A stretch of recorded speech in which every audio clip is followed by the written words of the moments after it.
Assalamualaikum warahmatullahi wabarakatuh. Untuk pertemuan kita kali ini,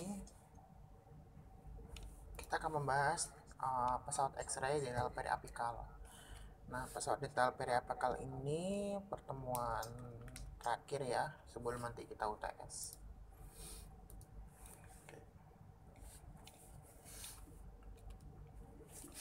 Jadi pesawat X-ray dental periapikal itu digunakan untuk pemeriksaan mulut, gigi, dan rahang. Berlaku semua ketentuan yang berhubungan dengan pesawat sinar X-ray diagnostik. Pesawat X-ray untuk gigi menggunakan jarak fokus ke kulit yang lebih pendek atau FFD lebih pendek, sehingga dosis terima pasien pada kulit akan lebih tinggi. Nah, untuk apron itu harus tersedia untuk melindungi pasien dari bahaya radiasi, terutama pada bagian leher atau tiroid ke bawah selama penyinaran berlangsung. Nah, radiografi dental ini menggunakan occlusal film, single emulsion, non-grid, dan non-intensifying screen, serta short distance technique. Gitu. Nah, fungsi dental periapikal. Fungsinya itu sebagai diagnosa untuk radiografi gigi, merupakan data pendukung yang penting dalam menegakkan suatu diagnosa penyakit atau kelainan kedokteran gigi. Misalnya, yang pertama ada kelainan apikal atau periapikal yang tidak terdeteksi secara klinis. Yang kedua adanya kelainan pada rahang. Yang ketiga adanya fraktur rahang atau akar gigi. Yang keempat karies yang tersembunyi pada proksimal atau karies akar, atau karies sekunder, karies insipan, kedalaman karies, dan lain-lain. Nah, komponen pesawat sinar X dental periapikal. Jadi unit sinar X-nya itu pesawat dental adalah pesawat yang digunakan untuk pemeriksaan gigi. Pesawat dental dengan ujung kerucut dan ujung terbuka, yaitu pesawat dental yang dapat menampakkan hanya beberapa gigi saja. Sudut perputaran X-ray tube itu 360 derajat, memiliki QV antara 50 sampai 70, memiliki rentan MAS 10 sampai 15, dan waktu eksposi antara 0,025 sampai 0,5 second. Nah, jarak X-ray tube ke kulit itu sekitar 18 sampai 23 inch, menggunakan fokus kecil dan short distance teknik. Kemudian yang terakhir itu X-ray tube dilengkapi dengan pointer untuk sentrasi sinar dan konus di dalamnya.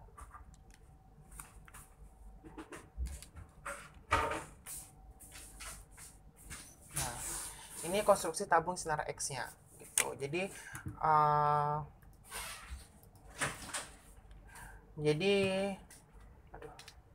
ini ya, jadi tabungnya itu masih sama seperti tabung X pada umumnya. Ada anoda, ada katoda. Nah, bedanya di sini tube-nya itu stationary gitu, bukannya rotating gitu. Bukan tube, anodanya gitu. Anodanya anoda diam, bukan anoda berputar. Jadi di sini ada cooling mechanism-nya untuk mendinginkan tabung gitu. Nah, kemudian katoda tetap ya, ada filamen, kemudian ada glass envelope atau focusing cup gitu.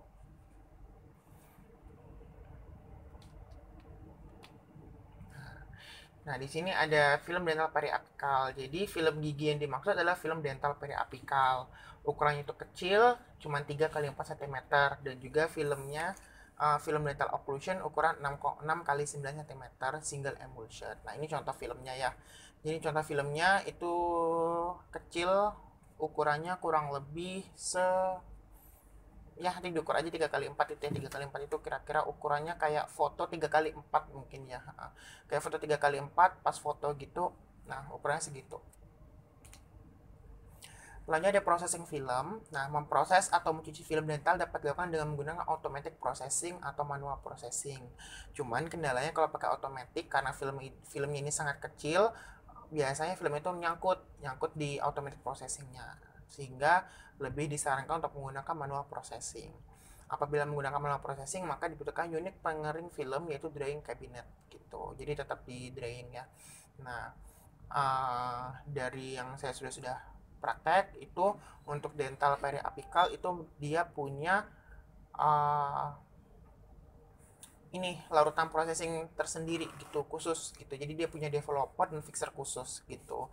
Nah, biasanya untuk make it simple, karena kadang udah nggak punya kamar gelap, jadi dental periapikal ini jadi kita ngambil developernya pakai Squid gitu, jadi disedot kayak 5 cc. Setelah diambil 5 cc terus diinjekkan ke dalam amplopnya ini, ke dalam amplopnya. Jadi amplopnya di bahannya plastik, plastik waterproof, jadi nanti disuntikkan di ujungnya. Setelah masuk terus nanti filmnya diginiin kayak kita habis foto pakai Polaroid. Setelah di kocok-kocok kurang lebih 20 detik, nanti baru dibuka nih amplopnya dibuka. Ini yang hitam sama merah, hitam sama putih yang dikeletek itu dibuka, kita ambil filmnya, kemudian kita masukin ke dalam larutan fixer gitu. Dicuci dulu baru masukin ke dalam larutan fixer gitu. Nah, untuk larutan fixernya biasanya kita letakkan di gelas gitu. Jadi setelah dibilas pakai air, terus kita masukin ke fixer, terus baru nanti dikeringin, biasanya pakai hair dryer karena ini filmnya kecil gitu. Cuman di rumah sakit, ya. Berarti pencucian film dental itu nggak perlu di ruangan gelap ya? Nggak perlu di ruangan gelap karena kan Yang filmnya kan bercahaya pun bisa ya? iya Nggak bisa, kebakar ya? nggak akan kebakar gitu. Jadi kan ini filmnya kan di dalam amplop nih, filmnya di dalam amplop. Jadi kita tinggal suntikin aja developernya. Setelah itu yang bagian tadi kita suntikan dia bolong tuh, tinggal kita pencet terus kita goyang-goyang aja sekitar 20 detik. Nanti bungkusnya dibuka baru kita cuci gitu, kita bilas pakai air. Jadi film itu dia nggak akan kebakar kalau dia sudah di developer gitu, kalau udah di developing. Jadi kalau dia udah developing itu dia nggak akan kebakar gitu, kecuali kalau dia belum developing. Kalau belum developing jangan langsung dibuka amplopnya, itu kebakar masih akan terjadi prosesnya itu gitu. Fungsi si amplop itu untuk nyuci juga berarti Pak ya? Iya, dia multifungsi gitu si amplopnya ini, amplop dentalnya ini gitu. Mungkin kalau di daerah Bekasi mungkin udah agak jarang ya yang pakai dental periapikal ya. Saya dulu kan sekolahnya di Jawa. Di Jawa masih cukup banyak yang pakai pesawat dental periapikal. Jadi tiap rumah sakit beda-beda sih cara proses filmnya gitu. Cuman mayoritas mereka menggunakan proses yang sama yang seperti saya sebutkan tadi, pakai disuntikin developernya ke dalam amplopnya ini gitu. Tapi kita praktek masih pakai itu Pak? Oh, masih ada. Iya. Oh, ya udah. Alhamdulillah kalau masih ada. Saya kira di sini udah pada pakai panoramik semua gitu. Kitanya yang bingung malah Pak. Film kecil banget. Iya. Mungkin di teknik radiografi belajar kan teknik fotonya kan. Kenapa Pak? Teknik radiografi belajar nggak untuk dental? Belajar. Ya untuk teknik nanti dia di teknik radiografi ya, di sini saya hanya menjelaskan filmnya, kemudian ininya larutan-larutannya digunakan gitu. Nah, mungkin kalau udah yang sudah pernah bertemu dengan alat ini langsung, ada namanya Betowing holder, digunakan untuk memudahkan operator dalam memposisikan film di dalam mulut pasien gitu. Jadi ini mulut pasiennya nanti dimasukin. Nanti untuk teknik pemasangan Betowing itu beda-beda. Dia ada untuk rahang bawah, rahang atas, rahang kanan, rahang kiri. Jadi dia biasanya punya 5. Satu yang lagi ini untuk gigi depan gitu, atau untuk incisivus gitu. Jadi dia punya banyak jenis untuk si Betowingnya ini gitu. Lanjut ke struktur pesawat. Nah, ini kontrol panel seperti yang sering kita temuin di pesawat-pesawat X-ray. Nah, kontrol panel ini berfungsi untuk mengatur faktor eksposi pemeriksaan gitu. Jadi untuk ya silakan. Untuk pesawat dental ini dia biasanya kita nggak ngatur lagi nih, nggak ngatur manual untuk TV, MA dan S-nya gitu. Biasanya dia pakai program gitu. Nah, pakai program di sini kita tinggal pilih dia anak remaja, dewasa atau dewasa yang badannya lebih gemuk gitu. Kemudian ada pilihan giginya, ada incisivus, caninus, dan molar gitu. Kalau pre nggak dihitung di sini hitungnya langsung molar aja gitu. Nah, kemudian nanti untuk X-ray-nya kita langsung di sini gitu. Biasanya tinggal ini langsung ini nih, kita pencet X-ray. Nanti kalau nggak salah pesawat dental itu dia nggak ada tombol ready ya, dia langsung expose gitu. Saya lupa inget, kayaknya dia nggak ada tombol ready-nya, tapi seingat saya dia langsung expose, jadi pencet X-ray-nya langsung nyala gitu. Nah, kemudian ada arm extension. Jadi arm extension ini berfungsi sebagai pengatur jarak konus ke objek. Konus itu yang ini ya, konus itu sama dengan kolimator gitu. Simpelnya itu kolimator. Jadi itu pesawat dental itu bentuknya seperti ini. Ini namanya arm extension. Nah, si arm extension ini nanti memegang tabung X-ray-nya gitu. Ini tabungnya. Nah, si dental ini biasanya itu dikerjakan di dalam ruangan. Jadi kita operator itu nge-expose di dalam ruangan yang sama gitu biasanya. Kita tinggal jaga jarak dan pakai apron gitu. Cuma beberapa rumah sakit ada yang dia memodifikasi pesawatnya, ngasih tombol ininya, tombol expose-nya di luar ruangan tuh juga ada sih. Kemudian ada tube head. Tube head itu berfungsi sebagai rumah produksi sinar X ya. Nah, cupet itu isinya tabung sinar X, kemudian disambung dengan konus atau kolimator yang berbentuk bulat. Gitu.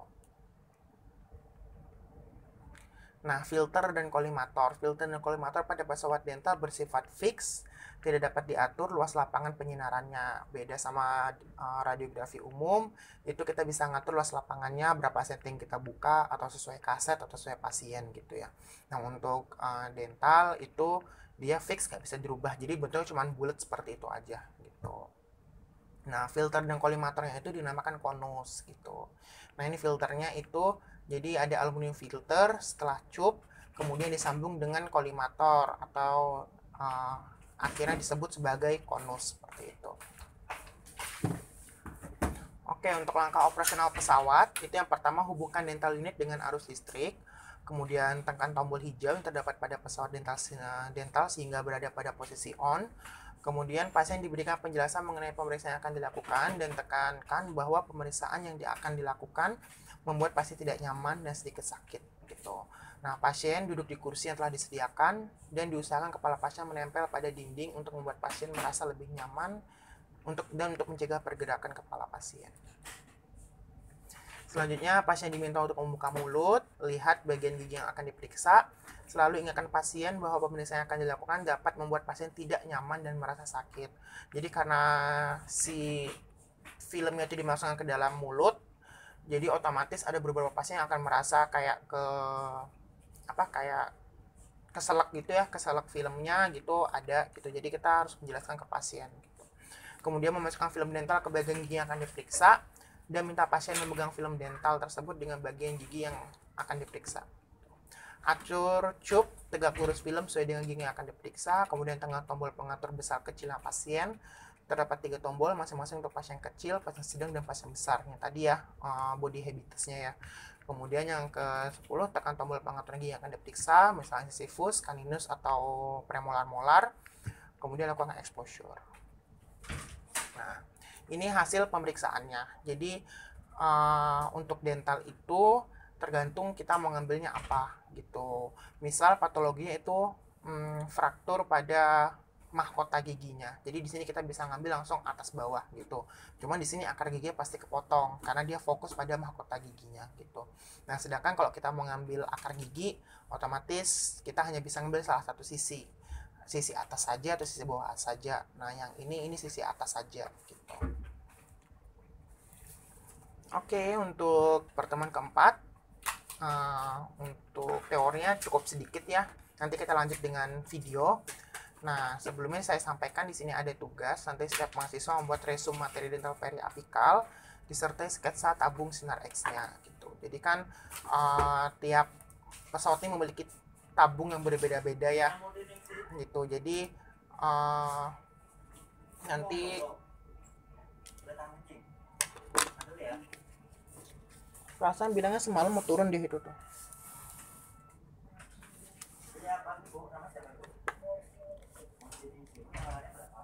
Nah, kemudian di sini saya punya video. Bentar, saya share materi dulu ya. Mana sih share materi itu? Oh, dibuka. Pesawatnya nanti digambar gitu maksudnya Pak? Enggak, cupnya aja. Cupnya itu ya.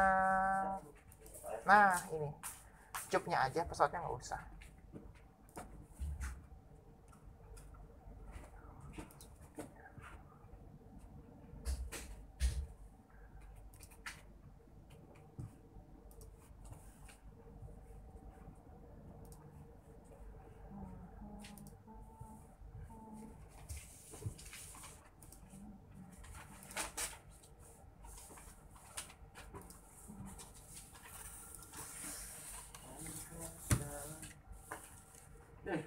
Pagi mulu.